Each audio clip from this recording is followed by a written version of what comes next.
তাদের সেটা পিয়ার হোক আর অন্য হোক, এই ধান্দায় আছে আমরা কোন কায়দায় সংসদে যাব। সুদ আমাদের দেশে থাকতে পারবে না, এই ব্যাপারে কতজন মৌলবী আন্দোলন করেছে, কতজন করেছে আমরা বলেন? এটা হলো আমাদের মূল সমস্যা। মূল ইসলামের মধ্যে আমরা কেউ যেতে চাই না, কিন্তু স্বার্থের ইসলামের জন্য সবাই আমরা এক পায়ে খাড়া হয়ে যাচ্ছি, যার কারণে আমরা লাঞ্ছিত হচ্ছি। আচ্ছা, ক্ষমতার মালিক কে?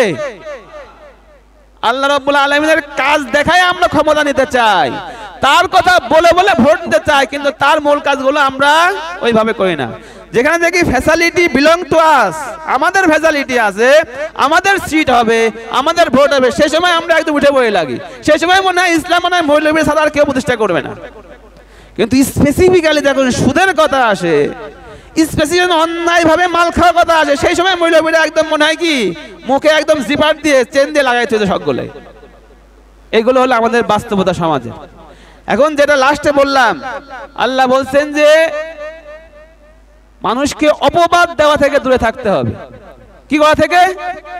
সময় আমাদের বেশি নাই, কিন্তু 2 মিনিট সময় একটা আপনারা কষ্ট করে আমাদেরকে দেন। বর্তমান আমাদের দেশে যেটা চলছে সেই ব্যাপারে আমি 1 মিনিট কথা বলবো, সেটা হলো সূরা হুজরাতে চলে যাইতে হবে। আমাদের দেশে প্রথমত মাপ চেয়ে নিচ্ছে, আমি কোনো দলের প্রতিনিধিত্ব করছি না, কোনো দলের প্রতি আমার কোনো রাগও নাই, ঝালও নাই, কিচ্ছু নাই। আমি একজন ইমাম সাহেব হিসাবে সমাজের প্রতিনিধিত্ব করে বলে কিছু কথা আপনাদের সামনে আমি তুলে ধরবো। সেটা দেখেন সূরা হুজরাতের মধ্যে আল্লাহ রাব্বুল আলামিন কি বলছেন। আল্লাহ বলছেন, যদি কেউ তোমার কাছে কোনো খবর নিয়ে আসে, হে ঈমানদারগণ, ইন জাআকুম ফাসিকুম বিনাবাইন, কোন ফাসেক লোক কেউ তোমার কাছে কোনো খবর নিয়ে আসলো।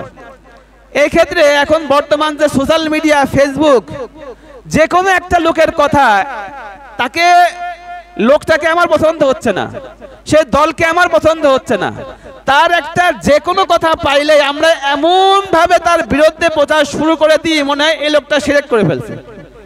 এটা কি বাস্তবতা নয়?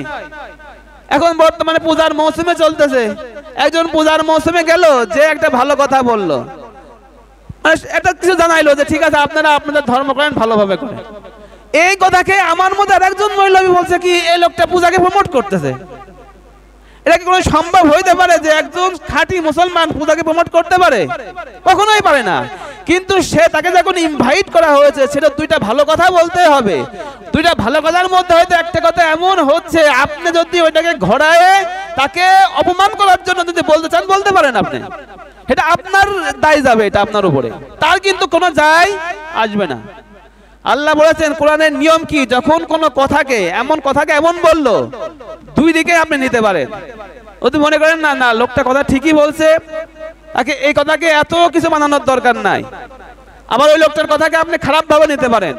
সেই সময় ইসলামের শরীয়তের নিয়ম হলো, সবাই খেয়াল করে শুনবেন, ইসলামের শরীয়তের নিয়ম হলো ওই ব্যক্তিকে যাদের সামনে দাঁড়িয়ে জিজ্ঞেস করতে হবে, আপনি যে বক্তব্যটা দিয়েছেন এই বক্তব্য 2টা দিক দেখা যাচ্ছে, আপনার কি উদ্দেশ্য ছিল, আপনি এই আদালতকে ক্লিয়ার করেন। যদি সেই ব্যক্তি ক্লিয়ার করে দেয় যে আমার মূলত উদ্দেশ্য ছিল এটা, কোনো কিছুকে প্রমোট করা নয়, কোনো ধর্মকে প্রমোট করা নয়, তাহলে যদি আপনি তার উপরে তার কথাকে খারাপ ব্যাখ্যা করেন, তাহলে কিন্তু আপনাকে তুহমতের গুনাহ হবে। আপনার কবিরা গুনাহের মধ্যে একটা গুনাহ মানুষকে তুহমত দেওয়া, এটা গুনাহ হবে আপনার। ঠিক একই ভাবে অন্য কোনো দলকে তাকে অন্য ধরনের বিভিন্ন ট্যাগ লাগায় চালিয়ে দেওয়া, এজন্য মিডিয়া সেল তৈরি করে রাখছে প্রত্যেকটা দল। তাকে বলা সে কোনো চাঁদাবাজি করেছে বা করে নাই, তাকে চাঁদাবাজ বলে চালিয়ে দেওয়া। ছোটখাটো একটা অন্যায় করেছে, তাকে অনেক বড়ভাবে অন্যায়কারী বানিয়ে সমাজের মধ্যে চালিয়ে দেওয়া। মসজিদের আশেপাশে জমি দখল করতে গিয়েছে, মসজিদ ভাঙেছে বলে চালিয়ে দেওয়া। এগুলো যে কত বড় গুনাহ, এগুলো আল্লাহ রাব্বুল আলামিন কোরআনের মধ্যে বলে দিয়েছেন। এজ এ মুসলিম আমাদেরকে তো এতটুকু নিম্নমানের গুণ আমাদের মধ্যে থাকতে হবে। যদি এতটুকু নিম্নমানের গুণ যদি আমাদের মধ্যে না থাকে, মুমিন তো যদি থাকে আমরা মুসলমানই হইতে পারবো না। আল্লাহ এখানে সেটাই বলছেন, ইন জাআকুম ফাসিকুম বিনাবাইন, কোন ব্যক্তি যদি ফাসিক ব্যক্তি তোমার কাছে কোনো খবর নিয়ে আসলো, ফাতাবাইয়ানু, সেই খবরটাকে তারা বর্ণনা করতেছে, তাহলে তো কি করতে হবে, যাচাই বাছাই করতে হবে, আসলে কি কথাটা ঠিক কিনা, আসলে কি ঘটনা ওইভাবেই ঘটেছে কিনা। তুমি কিছুই শুনলা না, কিছুই দেখলা না, তোমার বিপক্ষে সে আছে বলেই তার নামে তুমি যা তা বলে যাচ্ছ, সমাজের মধ্যে যা যা ছড়াই যাচ্ছ, তো এই জিনিসটা তো পরবর্তীতে যখন তুমি তার সামনে যাবা তোমাকে লাঞ্ছিত হইতে হবে না? এখানে যেটা বলছে যে তোমার ফাঁসেক কোনো খবর নিয়ে আসলো যে কালকে পাশের গ্রামের লোক আপনাদের উপরে হত্যা করবে, এই খবর নিয়ে আসলো। যেহেতু হত্যার খবর, যুদ্ধের খবর নিয়ে আসছে, সবাই রেডি হয়েছে যে যারা আমাদেরকে যেহেতু হত্যার হুমকি দিচ্ছে আমরা তাদেরকে হত্যা করবে, তোমার সামনে আমরা সকল লোক বললে তাই সেই গ্রামের উপর চড়াও করলাম। আল্লাহ রাব্বুল আলামিন তারপরে বলতেছেন যাই দেখলে যে তারা কিছুই করে নাই, অথচ যেই পক্ষ খবরটাকে ছড়াইছিল তার কোন আলাদা উদ্দেশ্য ছিল। তোমাদের দুই গ্রুপের মধ্যে কি করা? মারামারি বাধাইতে উদ্দেশ্য ছিল।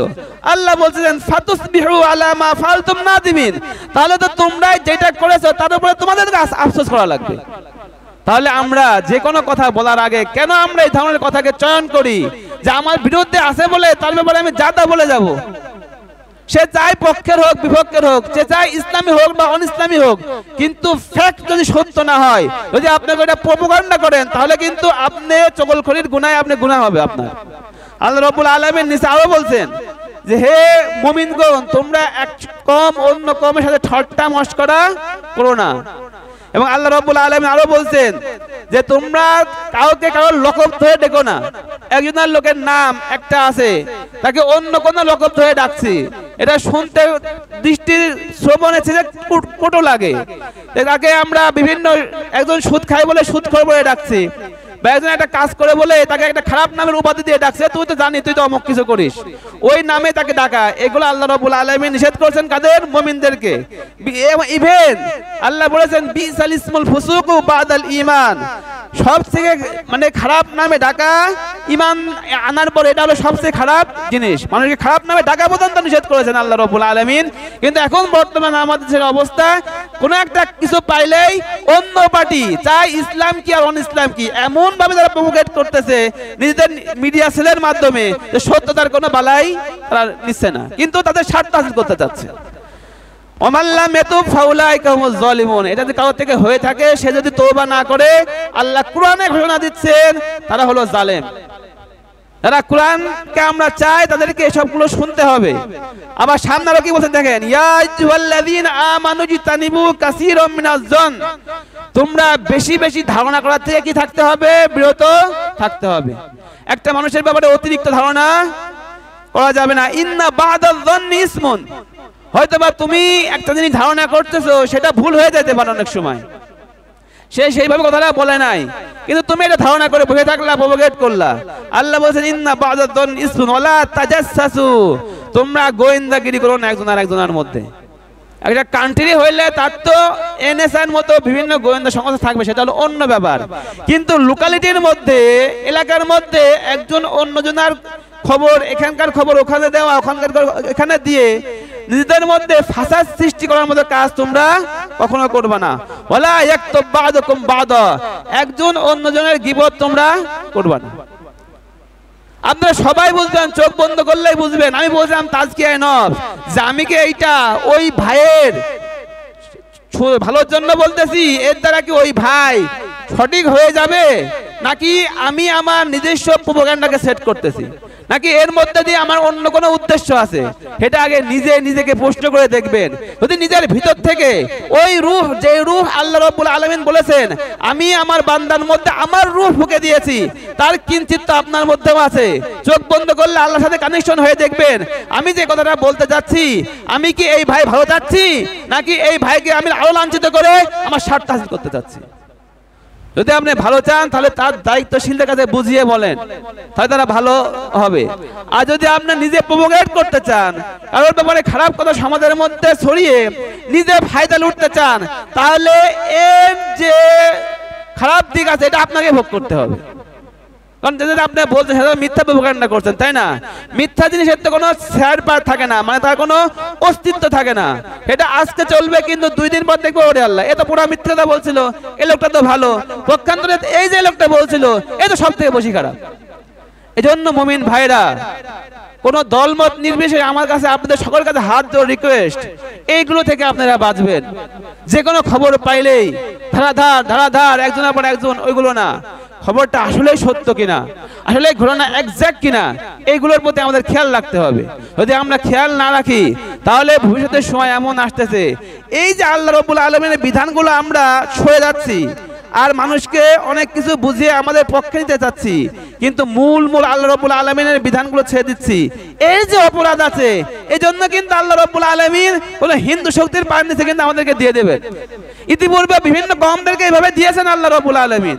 তারা অনেক ইসলামের কথা মুখে মুখে বলেছে, কিন্তু কাজের ক্ষেত্রে তারা প্রমাণ করতে পারে না নিজেদেরকে, যার কারণে তাদের এই অবস্থা হয়েছে।